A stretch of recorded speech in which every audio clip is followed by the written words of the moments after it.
Good afternoon, everyone. Welcome to this Data Science and Health Dash webinar. We have a very interesting speaker with a very interesting topic that I will be introducing to you shortly.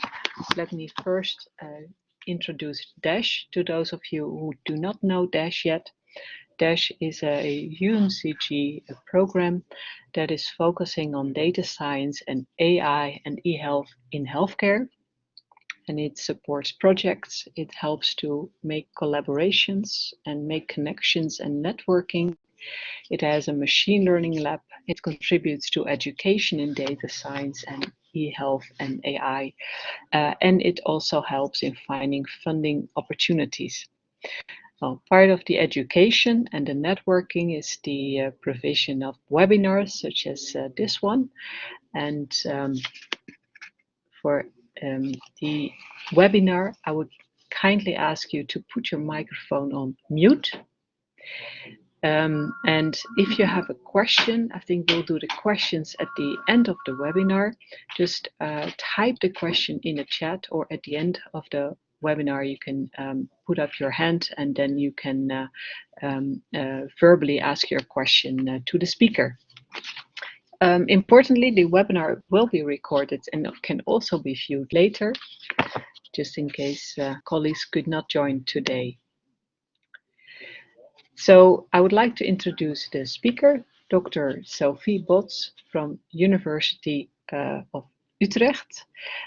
Sophie has a background in epidemiology, and she is interested in real-world data for research purposes, and especially how novel methodological developments can be translated into daily research practice. And her PhD at the University Medical Center Utrecht was based on a large clinical care database and that she operationalized and also then used to address pressing evidence gaps in knowledge about sex-specific safety and efficacy in cardiovascular medication. And currently, she is employed at the University of Utrecht as a postdoc on a project, very timely, I would say, to monitor adverse events of COVID-19 vaccines in Europe. However, that the COVID-19 vaccine is not the topic of today, but the topic of today will be on going from records to risk estimates and using clinical care data for health research. And with that, I would like to give Sophie the floor. Thank you, Rozemarijn, for that lovely introduction. I'm gonna share my slides and then we can kick off. So thank you for having me. Today, I'm gonna be talking about, as the title says, using clinical care data for health research purposes. So for today, what I was planning to do is first introduce clinical care data and health research, the theory, and also a practical guideline on how we can do this. Then we can have a 5-minute break where you can stretch your legs, get a coffee, not look at your screen for a bit. And after that, I will provide a worked out case example based on one of the chapters of my PhD thesis, where I will apply the theory that I discussed in the first half. I think the first half is about 30 minutes, the second one about 25. So I hope that all works out in the timing. So when we talk about clinical care data, what I talk about is only one part of what we know as real world data, which is an umbrella term basically for all kinds of data that are collected on individual people outside of the research environment. So you can think about clinical data, but also, for example, claims data or molecular profiling data. So people doing DNA tests that they pay for themselves, but also things like social media. So it's a huge collection of information on individuals.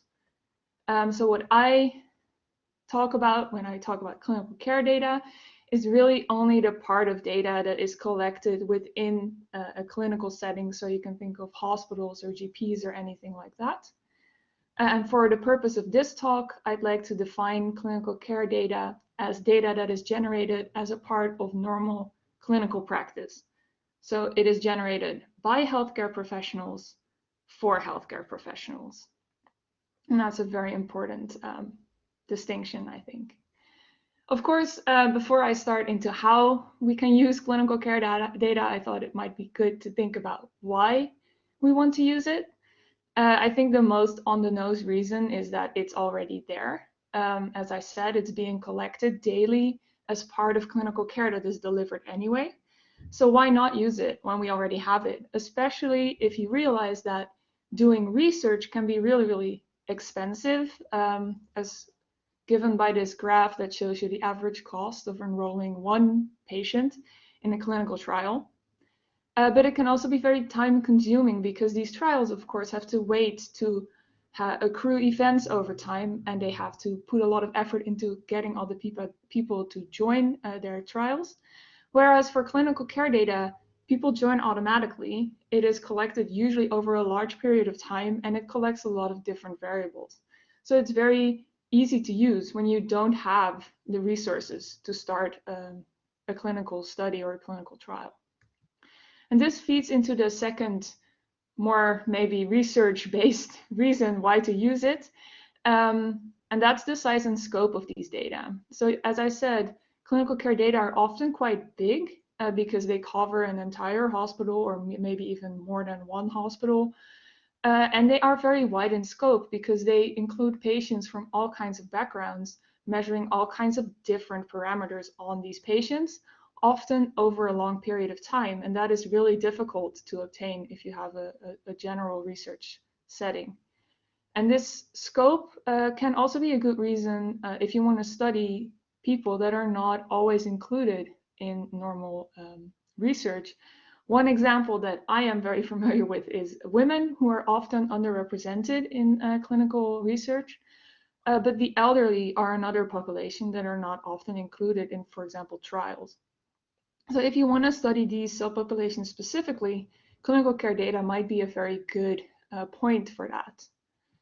And lastly, we might use it because there are no alternative data sources. If you have a very novel idea for patients and you just want to test it, there might not be any other data that you can use. So clinical care data can also be a first step in testing hypotheses that you have, and then maybe developing that into collecting data for research setting. When we want to use clinical care data for research, we have to be really aware of one fundamental difference between the research collected for data collected for research, which is on the left, and data collected for clinical care is on the right. As you can imagine, if you are setting up a study, you're going to collect data to answer a very specific research question or set of research questions, and you're going to collect the data you need to answer those research questions. So in the end, you get a data set that probably has all the information you need to answer your question. However, in clinical care, the main goal is to deliver clinical care for the patients. So the reason why data is collected is medical need. It is driven by the medical need of the patient sitting in front of the healthcare professional at that moment. So it might very well be that the healthcare professional doesn't collect all the information that you as a researcher need to answer your questions because it might not be relevant for the patient. In an ideal world, you and the medical professional align and you collect exactly the same data. So you have your real-world data, which may come from different sources, assuming you can easily combine those into one data set, which, side note, often is not the case because they're collected over different data collection systems, but that's a topic for another day. Say you can merge them, you have a meaningful question you can answer, you have your analytical tools that you apply, and in the end you end up with a perfect finding that is externally validated. As you might already know, being active in research yourself, reality often is a bit more harsh than that, because this medical need as a driver behind data collection affects two very important aspects of the data that you must be aware of before you start your research project. The first is comprehensiveness, and this is about how much data you have. So it is about the fact whether this data set contains all the relevant information on a single patient. So do you have everything that you need to answer your question? The second point is about the quality, or how well your data reflect that patient. So does the collected data reflect the truth about a single patient in your study? And these two concepts are very, very important, thinking about when we want to use clinical data and when we maybe don't. Considering comprehensiveness, often when you have a patient, they go through a kind of trajectory in the clinical care system. So they may start at the hospital because they broke their leg. Then they might have to go through some rehabilitation because they need to learn how to walk again. And then they are sent to primary care for any subsequent help they might need in getting back to their daily life. So if you want to study this, but you only have a hospital data set, then what you have data on is only a snapshot of the entire journey that this patient went through. And if you're interested in something that happens in primary care, this part will be out of reach for you because you only have this hospital data set, assuming you haven't linked it to primary care records.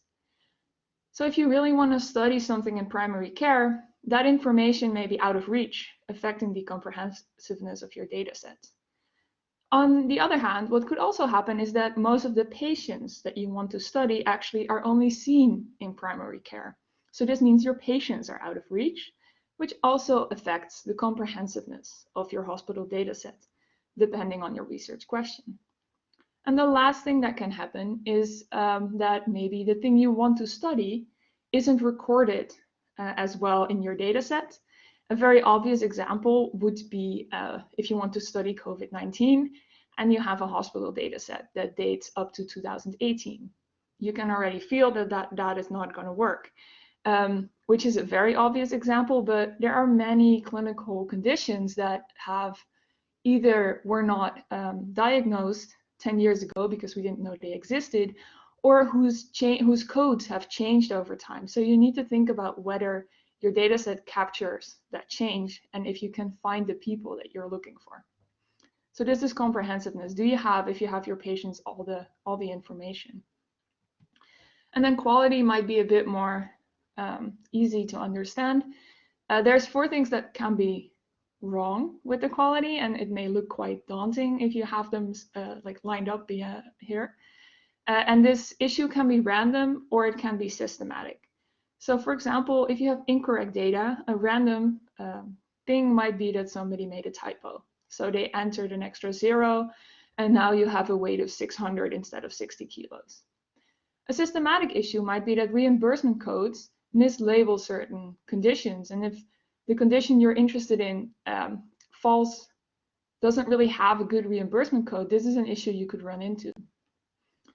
Your data can be inaccurate. So for example, if you have a patient that comes back a few times, instead of remeasuring their weight, the healthcare professional just copied the weight from the baseline visit, which probably isn't wrong, but it might be off by a few kilos.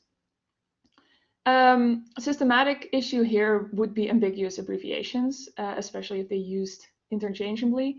The medical field has many abbreviations. Some can cover more than one thing. So for example, the abbreviation MI can stand for myocardial infarction, but also for mitral valve insufficiency. So if you don't have context, you don't know, and you have inaccurate data. You have incomplete data, which is mainly about missing data. At random, people can forget to enter things. I mean, we're all human, it happens. But it could also be that a system that your data is based on has no field for certain information, and then it is never collected. And a good example of this would be adverse drug reactions, which are not normally, there's no field specific for this information, so then your data set won't capture it. Incomprehensible is when you cannot understand what the data says. So an example would be forgetting to add a unit of measurement if there's more than one unit of measurement for a certain variable. A systematic issue is that there is no metadata, so you don't know what has been measured and what the variables mean. And these are all issues that can occur and can affect whether or not you can use the data. And so taken together, they kind of form a crude guide to, can I use this data, yes or no? The first point would be fit for purpose. And a dataset is considered fit for purpose if the information collected is of sufficient comprehensiveness and quality to answer your research question. The second point is about validity, which is whether the size of random and systematic error doesn't interfere with drawing sound conclusions. And this is a very crude guide because you can maybe feel already that what is sufficient comprehensiveness? There might be a gray area there where you can balance things against each other. When is a conclusion sound and when is it not? Like, what is the size of random and systematic error that we assume is small enough? And then there are also outside of your dataset considerations that may influence these decisions. So it's actually a kind of thing about gray areas and trade-offs, whether or not I can use a clinical dataset to answer my question. For example, you can have a dataset with the relevant information that you need, but the information is in free text, which means you cannot use it readily. Are you going to invest time to get that information? Or are you going to say, well, the data is incomprehensible, I cannot use it? Maybe your dataset covers only a subgroup of the population you're interested in, but this subgroup is very relevant. Maybe you have a very pressing question, but there are no trials, and it's unlikely that any trials will be performed. Maybe there is no other data available than the clinical care data set that you have, and you still would really like to answer your question. Or maybe you have 80% of the variables you need, but some highly specific variables are not measured. And these are all trade-offs that this crude guide doesn't really help you with. And these are definitely things I ran into when I was doing my research. So how do you deal with these? And I think for me, based on my experience, I think there are 4 things we should keep in mind. The first one, when you use clinical care data, is that it's not a black and white decision. There's a lot of gray area considerations, and you need to incorporate these in your decision. You have to think about, when you have your data, which people you do not see, so who you see, and what kind of data do you see and what do you not see. And fourth, move away from causal inference as a p-value. Causal inference is a process. That is really important from an epidemiological standpoint. So as a practical guideline, I would translate these thoughts into 4 steps. The first one is to perform a realistic fitness for purpose check. The second one is to be aware of selection and the potential for selection bias. The third is to think about missing data and how you will deal with those data. And the fourth is to consider causal inference beyond statistical models. And I'll now go into each one a little bit in detail. So when you do your fitness for purpose check, there are 3 options. Your data is right for your question, your data is wrong for your question, or it depends. And that is the realistic fitness for purpose check. Often it depends. Because you can all imagine when your data set is complete, so you have all the information on your domain, your study population, your determinant, your exposure, your outcome, and any covariates that you want to adjust for, it's the right data for your question. You're going to be able to use that. You can also imagine that if one of these is missing, it might be the wrong data set for your question because you are missing some vital information to make sound conclusions. Most of the time, it depends. And what then happens is not that you should say, stop this project. Often there are options. So you're somewhere in between. And this can be data dependent often. So maybe you have your determinant, but it's not defined the way that you would like it. Or maybe you have 90% of covariates, things like these. At that moment, you can start thinking about best possible alternatives because your question might still be very relevant. So you still want to answer it. And these best possible alternatives might not be the state of the art best ever, but they will still be valid if you use them. especially given that you're looking at what happens in daily care. So these are still things that are used in daily care and therefore valid options to define, for example, a covariate. And then we have data independent things, which are about how relevant, like how can you answer your question in any other way? So if there is a scarcity of data, if there is no other data available, you cannot answer your question otherwise. So maybe if you have these best possible alternatives in your data set, it would still be very relevant to use this data set to answer your question. Same goes if you really need an answer fast. If you really need that answer, you don't have time to wait for 5 years for a cohort study to be set up and completed. You need to do it now. And in those situations, this gray area occurs where these best possible alternatives might be very, very valuable and might still allow you to answer your research question. So this is the part of being realistic about whether or not you can use your data. And the second part is about selection bias. Of course, if you have a clinical care dataset, because they're often very large, not everyone in the dataset is going to be relevant for your question. So you have to select a certain domain. It's important here to think about your in and exclusion criteria and whether they match the granularity of your data. Granularity of the data means the level of detail that you have. So if you have seen a trial that you want to replicate and the trial uses certain information on a very highly detailed level, you might not have it. So if you use that as in and exclusion criteria, you're going to exclude all the people in your data set, and that's not going to work. So make sure that those match. And tied into that, beware of exclusion criteria that are based on absence of information. Because in clinical care data sets, absence of information doesn't mean something isn't there. So people can forget or not enter certain values, for example, blood glucose values, because there was no clinical reason to do so. So if you only select people with a blood glucose measurement, you might end up selecting all the people who have a very high risk of diabetes because that was the reason their blood glucose was measured. And if your domain isn't people with a high risk of diabetes, you are introducing some kind of selection. And if that selection also affects your outcome, for example, survival, you might even introduce selection bias, and that would make your results invalid.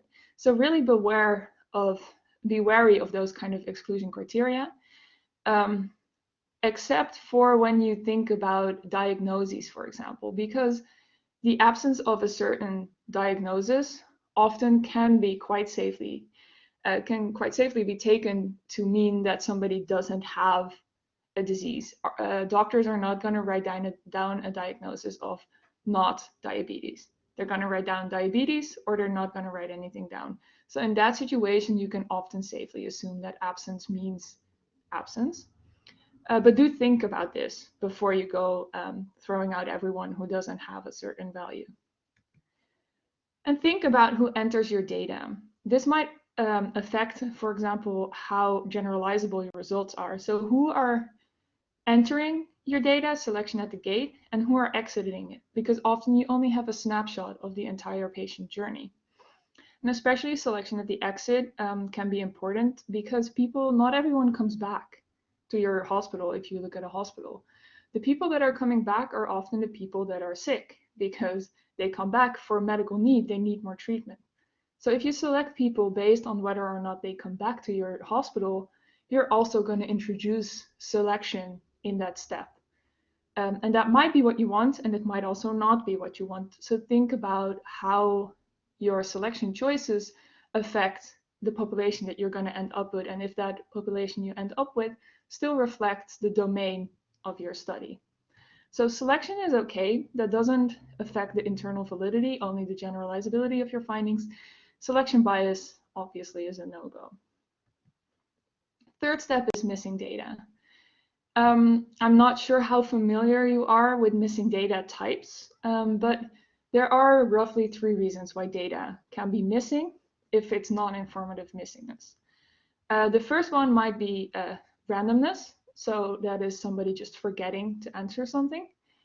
The second one is missing at random, which means that there is an explanation for why it is missing, And this explanation can be found by other variables that you have measured in your data set. So you can kind of predict the missing value.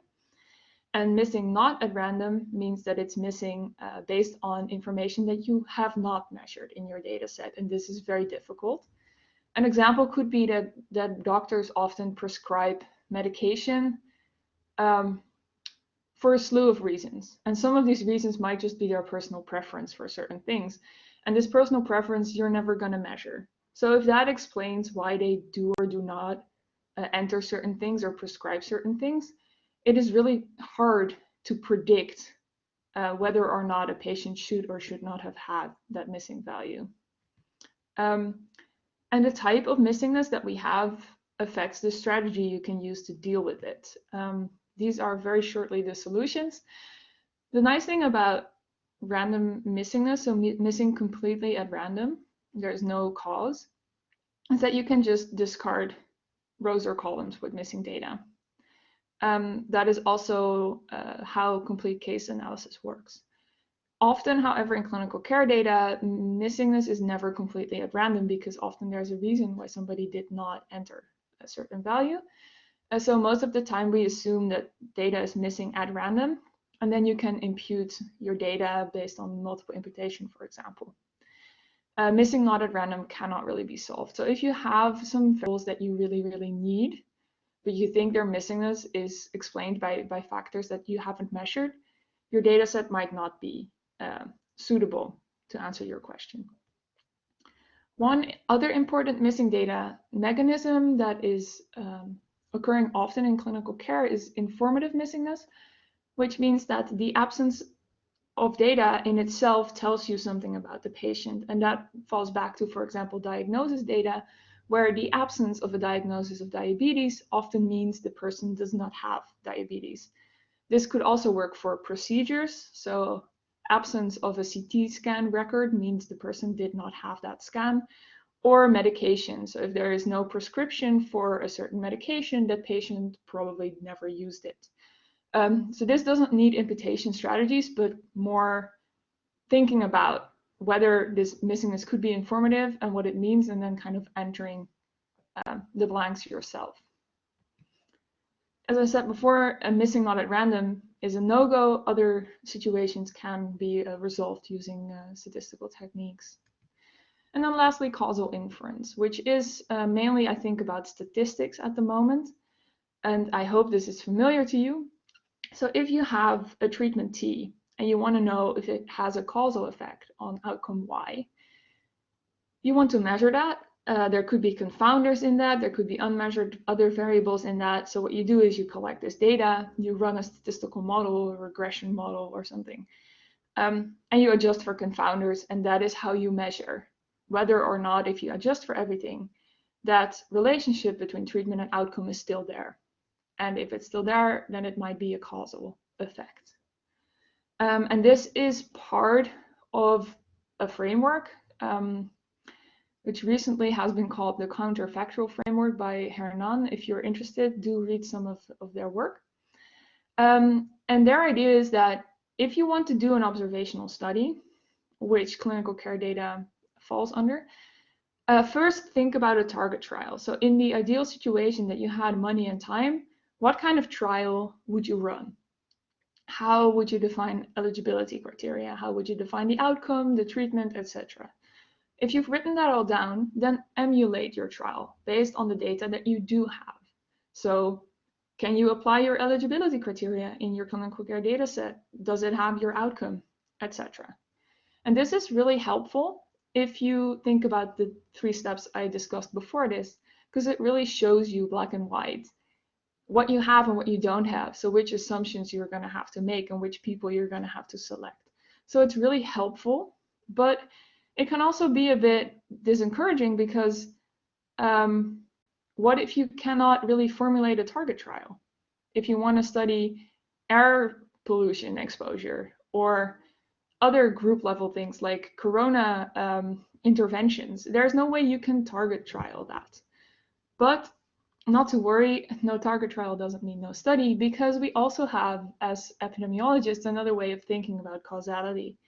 We can never assume causality, but you can think about it and reason why something would be causal or not. One way to do this, quite old, from the 60s, I think, it's the Bradford-Hill criteria. And how you use these is you use these criteria to think about the observation, the relation that you've seen, and see if based on what you see, you can say something about causality. So if you see an association between your treatment and your outcome, and it's very strong, a very high relative risk, then that might point towards causality, because it's quite likely that very strong observations have some kind of causal mechanism underlying them. Is your finding consistent? So do other people in other countries or other hospitals also see this same effect that you see? Is there any kind of biological gradient, for example, a dose-response gradient, that the more you're exposed, the worse or the better the effect is? Is it biologically plausible? So is there any kind of biological mechanism that could underlie the effect that you see? And if you think about these kind of criteria instead of that target trial, it's a very nice way, I think, of interpreting your findings and thinking about whether or not you find a true signal, or whether your finding might actually not be a truly causal effect. And I think with that, I have finished the first part of my talk. So I would suggest we hold a 5-minute break, if that is also okay with the organizers. I am here for very short questions, but otherwise, please get away from your screen for a bit, and I'll see you in 5 minutes. Thanks much, Sophie. So on my clock, it is now exactly 16:32. So shall we return and resume? Okay, then let me continue with a worked out case example that I worked through for one of the chapters of my thesis. So my thesis, as mentioned in the introduction, was about sex differences in the efficacy and safety of cardiovascular medication, and specifically about partially about heart failure. So heart failure is a condition where the heart can no longer pump sufficient blood around the body. And we have two very important subtypes that also differ in how they come to be. So the subtype with reduced ejection fraction happens when the heart muscle is weakened, so it can no longer pump around enough blood, it's not strong enough. The second subtype, which is preserved ejection fraction, happens because the myocardium is thickened and stiff and cannot relax properly anymore, and therefore less blood can flow into the heart, so it's a filling problem. They give the same symptoms, but the mechanism is different, so they also react differently to treatment we see. And what we also see is that there's a very specific sex difference in the type of heart failure that people get. So men more often get the reduced ejection fraction subtype, whereas women more often get the preserved ejection fraction subtype. We also know that there are some biological differences between men and women in how they metabolize medication. And when we talk about medication metabolism biologically, we talk about pharmacodynamics, which is what the drug does to your body.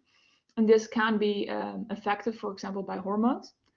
And we talk about pharmacokinetics, which is what your body does to the drug. And that can, for example, be affected by the distribution in your body. So if we compare a male and a female body, we see that men are often a bit larger than women, and they have percentually less fat tissue. So if you give a man and a woman the same dose of a drug that dissolves in water, you can imagine that women have, in absolute terms, less water in their body, so the doses might be higher that they have circulating around. On the other hand, when you have a drug that dissolves into fat tissue, women may have lower doses because they have more fat tissue to store the drug in. And they may also be therefore exposed to it longer because they store so much more of it.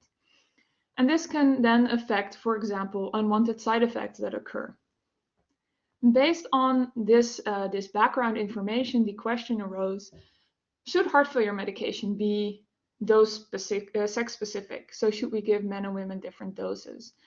And this is a figure from a study from 2019, which I think came from Groningen, so maybe you've heard of it, where they looked in a heart failure with reduced ejection fraction cohort to see what the effect was of dosage on risk for mortality or hospitalization for heart failure, which you see on the y-axis. On the x-axis, you see recommended dose in percentages, and that means that at 100%, this is the dose that is recommended by the current guidelines that you give the people. 50% is half of that dose, etc. And if you look at the red line, which is the women, you see that for both groups of drugs, that's beta blockers and ACE inhibitors, the optimal point lies around between 40 and 60-ish. So, but much lower than the 100% that is guideline recommended. And for ACE inhibitors especially, you see for men that the line is almost linear. So the higher dose you get as a man, the better you do. And this sparked that debate. So should medication be dose specific, sex specific or not? The first thing you do when you have these kind of questions, and one study that looks into it is looking at the literature. And here you kind of have a problem because there's not a lot of literature on women and cardiovascular disease, especially heart failure. So this, what this illustration shows is the participation to prevalence ratio. So they divide the number of women that participate in trials by the number of women that we see in the wild, if you could say it like that, so in the general population. So for heart failure, this number is 0.5, which means that if you look at a trial population, on average, 25% of the patients will be women. But if you look at the general population of heart failure patients, approximately 50% will be women. So you're missing half of the women in the trials. So women are severely underrepresented.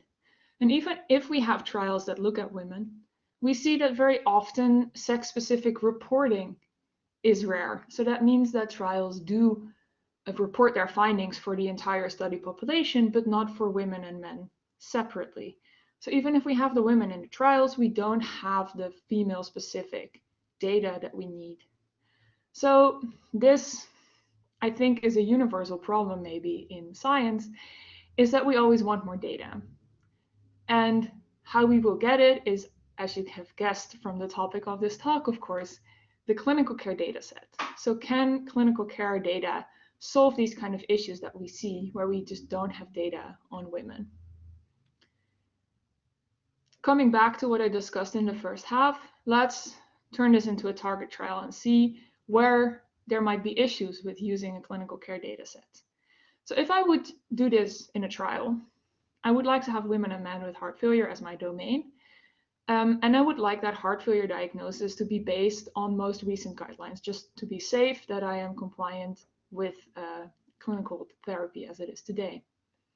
As a determinant, or my exposure, is heart failure medication dose. And this dose, I would like to have it as baseline, but also over time, because I know that dose is something that tends to vary a lot over the clinical trajectory. My outcome would be the same as the study I showed in the introduction, namely hospitalization for heart failure and then cause-specific mortality. So this is the ideal situation. And then we translate this to the real life and the data set that I had available. The data set I had available was a very large data set of 13 cardiac screening centers that were localized between the GP and the hospital. So kind of an in-between situation. They saw women and men with heart failure, so that was nice. However, they didn't have all the things I would need to diagnose heart failure based on most recent guidelines, because these recent guidelines, A, used very specific biomarkers that these centers weren't able to measure with their equipment. And B, there are at the moment, I think, about 3 guidelines on how to diagnose heart failure. So it's also very difficult to decide which one is the most recent or the most reliable one. So instead, we went with a clinician diagnosis of heart failure, trusting the cardiologist to know what they're doing, and taking ejection fraction data to then subdivide that into the 2 subtypes that I showed in the beginning, because these are quite important biologically. Determinant, we had medication data, so medication dose would be quite easy. However, follow-up was not standardized. Follow-up was driven by medical need. So we didn't look at doses. We couldn't really include overtime doses as a determinant because we didn't think it would be reliable enough, given that only sicker patients often come back. So we used baseline data only. And then as an outcome, one of the very, very difficult things about clinical care data is that they often don't have outcomes because they only have what happens inside a clinical center and not what happens after. So that was the same for our data set, but we were able to link it to a national mortality registry. So we had all-cause mortality data and we used that instead of hospitalization. So then that is maybe already a first part of your fitness for purpose check and some realistic things that you have to maybe change. So if we look at the data set that I had, it was called the Cardiology Centers of the Netherlands data set. As I said, it was cardiac screening centers, and they had a lot of data. They had data on symptoms, on lifestyle factors, on diagnosis, medication, laboratory things, ECGs, ECGs, so cycling, and echo.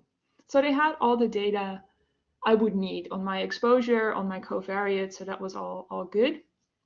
And then we linked it to the National Statistics Database for mortality data. So that was data dependent. I had everything I needed, and it was a very relevant question, so we went ahead and said it's fit for purpose. And then you start selecting your study population, which always gives these beautiful flowcharts, which I hope you are all familiar with. So we started with a lot of unique patients, about 110,000. And then we had to exclude some patients for logical reasons, either because their data were incomplete or they could not be linked to the mortality registry, so no outcome data. And of course, we excluded all the people who did not have heart failure, which I think is a fair exclusion criteria to make. And then you get into the messy part about selecting people, missing data, things you might want or might not want to choose. And as you can see, on the right-hand side, there was a lot of things going on there. So we excluded quite a lot of patients who had prevalent heart failure. And that means that they had heart failure before they came into our data set. And we chose to do this because we wanted to minimize survival bias. And survival bias occurs when often when you include prevalent cases, because these cases had to survive from the time of diagnosis to the moment they were included in your data set. And that generates a kind of artificial longevity problem because the people, they couldn't die in that time because otherwise they wouldn't have included in your data set. But that doesn't mean that at the point that they were diagnosed, there weren't other people diagnosed that did die in that time, but you're not including those because they never entered your data set. And this gives some kind of weird bias, Google survivor bias, if you're interested in learning more about that. So you kind of have to exclude them in order to keep your findings internally valid. And that's what we chose to do. So that was a valid choice. And then we had some issues with quality. So no entry for medications of interest, which if you think about it is interesting because heart failure often needs to be treated. So I don't know who these 200 patients were that did not have any medications of interest, but that's a whole other question. And then of course some medication quality data, quality issues, so missing doses, things like that. In the end, we decided to exclude these because we felt, for example, for these 200 patients, like we weren't sure why they had no entry for medications of interest. We couldn't explain it. And we thought that they were a special group. So we're not going to include them for internal validity of our findings. And in the end, we ended up with 1,200 patients that we included. Then you run some analyses. This is a Kaplan-Meier plot, unadjusted. And this is interesting because what you see here is that as time goes on, you can see the time in the survival. And the colors are the dosing groups. So red is the lowest dose and blue is the highest dose somebody could get.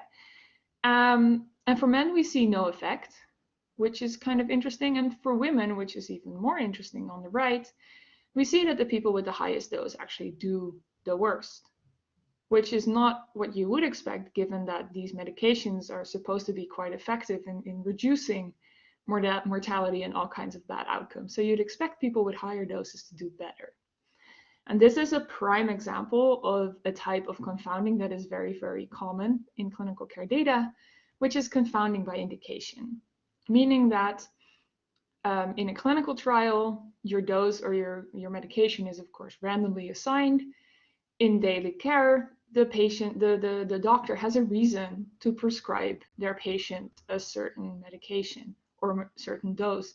So you can imagine that the more severely ill patients will probably get higher doses because they need more effective treatment to bring them back from their current disease state.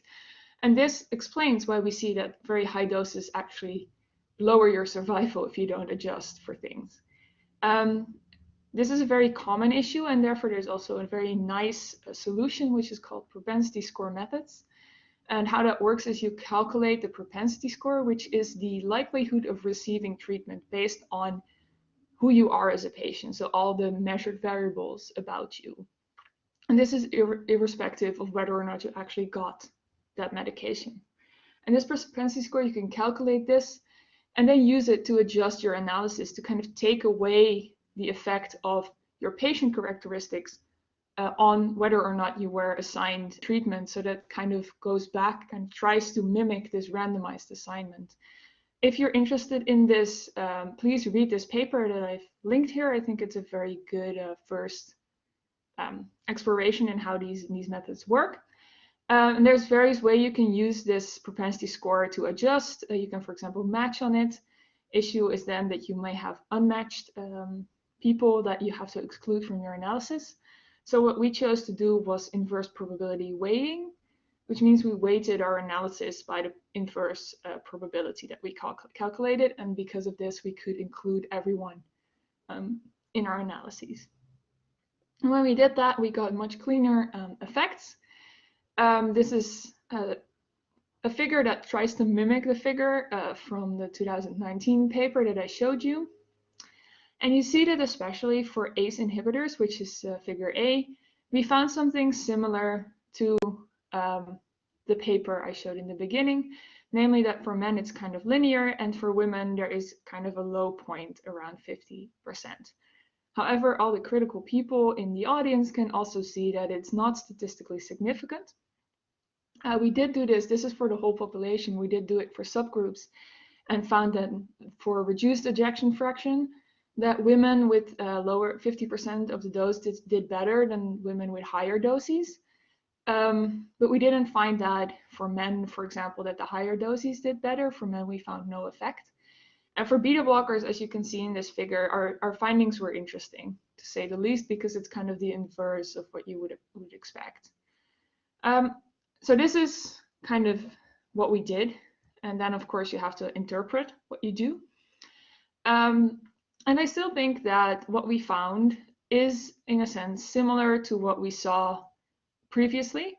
So we did find that women, especially women with heart failure with reduced ejection fraction, did better on lower doses. There is a biological plausibility for this because we know that there are differences in medication metabolism that can explain this.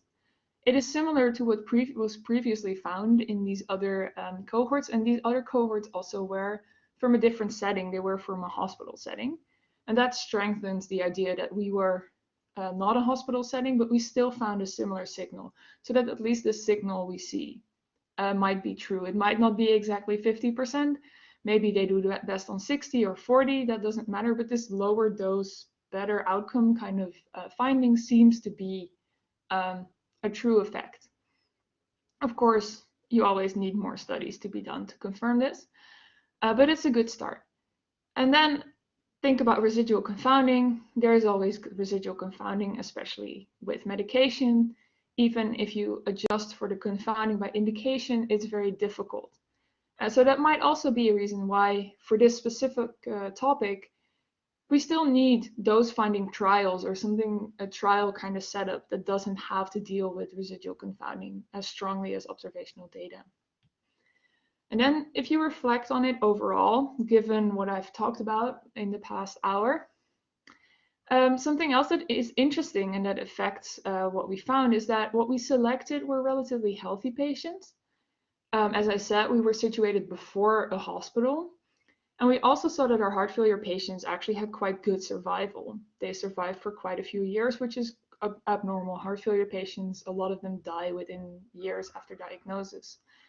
But if survival is really good, then heart outcomes like mortality are quite rare and the risk of them is quite low. So any medical treatment that you're going to give is also not going to have a very large effect on this rare outcome. So it might be that these heart outcomes were not the best in the population that we had, which is also why you think back at the target trial that we wanted to do. Hospitalization might be much better and much more informative in this situation. However, we didn't have it, which is a limitation, but also something we knew because we had this target trial approach beforehand. And then a thing about subgroups, I think clinical research is often divided into subgroups and you get a kind of trade-off between clinical relevance and statistical power, because for this study we had 1,200 people, but we divided them into men and women and then in subgroups of heart failure type. And clinically this was valid because these subtypes react differently to treatment, so putting them all together will give you misleading results. But it also affects your statistical power if you make the groups too small, which might also be why some of our findings were a bit counterintuitive. So overall, there would have been probably better clinical data sets to do it with, but I still think what we did was very relevant and added to literature as a whole, because we're closing evidence gaps one step at a time. There was no data. There was one study on this. We did a second study on this, and hopefully this kind of creates momentum for others to also look at this dosage issue and whether it should be sex specific. It may show people that actually clinical care data might not be most optimal for these kind of questions, and we need more trials, which would be really good if we get like this on the research agenda. And I think summarizing that, I think this is one of the big forces, the big advantages of clinical care data is that you can do these kind of studies where there are evidence gaps, you can start closing them, while at the same time showing the research environment that maybe more studies are needed on this topic because we cannot solve them with clinical care data alone. And we would have never known if we hadn't started in the clinical care data trying to answer these questions. So I think that is my takeaway for today. And with that, I'd like to stop talking and open the floor to any questions that you might have. Thank you for listening. Thank you very much, Sophie, for this very interesting and comprehensive talk on the use of clinical data, but also all kinds of factors that can be important in considering also when you're looking into the results of your individual study. Very interesting. So yes, the floor is now open for questions, and I already saw one, two actually in the chat. So let's start with those. They're from Tesfa Haptewold. The first question is, what is the level of use of 𝐒𝐻R data in the Netherlands, given the privacy issue?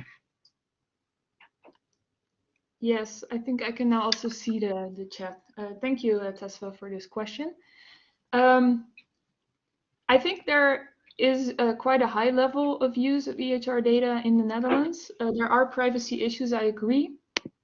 We also had privacy issues with our data, but many of these are starting to get resolved, I think, and people are also getting more experienced with the new privacy laws. So there's a lot of data. I think if you look at the UMC Utrecht, where I did my PhD, there's a lot of people working with UMC Utrecht data, trying to answer questions, and the topics are very, very broad. I mean, I'm from a cardiology background, a cardiovascular background, and there were a lot of studies done there, but I think many others also use these data, other departments. And if I go over, oh, I see something's on my camera, sorry. Maybe as a follow-up question, Sophie. Yeah, if I can go into the follow-up question right away. I actually had a question that is linked to this first question, and that has to do with the privacy issue, because I could imagine people ask, okay, so I'm in the 𝐒𝐸𝐞𝐫, so let's start a project. I'm gonna just use all this clinical data in the hospital information system. Is that something you can just do, or do you need to get permission for that? Also from individual patients. How did you tackle that? Right. I know that the UMC Utrecht actually has, for all patients that come into the hospital, they have a Causal that says you automatically agree with your data being used for research, which means that you don't have to go back to patients to ask them if they want to participate, and you can use their data. There's also a dedicated research team, which is called 𝐒𝐸𝐞𝐫. You can look them up, and they are responsible, I think, for organizing or like managing people who want to answer questions with hospital data, that these people don't get any sensitive data. So for example, dates of birth are removed and are given as years, and often that's why text fields might be very sensitive, because there could be names in it. So those could be turned into variables, and then the variables will be given, but the text fields won't be. I don't know for the 𝐒𝐸𝐞𝐚𝐤𝐞𝐫 how that works, but there are a lot of things like that will solve these issues. And the other question in the chat is, what were the challenges during your study to use EHR data? Yes, thank you. I think for me, the challenges were kind of what culminated in this resulted in these 4 steps. So I had issues with all of these things. I have had questions I wanted to answer that turned out to be unanswerable because the data weren't fit for purpose in any of the 4 points. That happened quite a lot. We also had some privacy issues, so we had to talk with the UMCU ethics department and like the law department, going over if we could keep on using these data, because they were made available in the prior privacy laws, under privacy laws, and now you have the new privacy laws. So how does that work? I think that's an issue. Other challenge is outcome data. As I said, these are often not automatically included in these data sets, these clinical care data sets. So we had to link them to the Dutch statistical data, and that also is a process where you have to do a lot of things, and not everything was available, so we didn't have hospitalizations even though we really wanted to. So I think those are all kind of challenges I ran into during the 4 years that I worked with these data. Are there any specific challenges that you would like more information on, or does that answer your question? Well, maybe people can write it in the chat. One that I could think of, as I am a radiologist and I'm using the clinical system to look up information every day, basically, is of course a lot of it is just free text. It's not structured. It's not the description of findings can be different. And as you said, there could be privacy information there, but in general, there's a lot of diversity in free text field. So I'm just wondering how you deal with that. Do you only use specific mono whatever variables, or do you go through these kind of extreme like letters of text of physicians and everything? How do you have any advice on that? Yes, I went through my fair share of free text fields because one of the topics I was very interested in is adverse drug reactions, and those are not generally entered in any structured way. So I went through a lot of text fields. There are a lot of initiatives on this trying to write text mining programs that do this for you. I think that is a very good approach, because you're not, if you have 100,000 patients, you're not going to go through all of their text. So if you have a lot of patients, I think using these text mining approaches might be very useful. We try to develop them. I mean, developing them is also a lot of work. So if you only have 10 patients, it's not worth it. And I'm not a text miner. So there are people who are very skilled in writing these programs. And I think that is my suggestion would be to use those kind of approaches if you have large sets with text, because the text can be very valuable, if you need data that is otherwise not collected or not structured. Thank you so much. I don't see any more questions in the chat, only compliments on your presentation and answering. We are also, well, it's after 5 o'clock, so we have to get to come to the end of this very interesting webinar. I personally learned a lot. So thank you so much, Sophie, again for sharing so much with us on this topic. Also, thank you, audience, of being here and also posing your questions and comments. I would like to point to our website, the DASH website, and the social media for new activities, and also for the new webinar that will be upcoming. And of course, just feel free to contact DASH with any questions or remarks or ideas you have. Thank you so much, and I wish you all a very pleasant evening. Yes, thank you.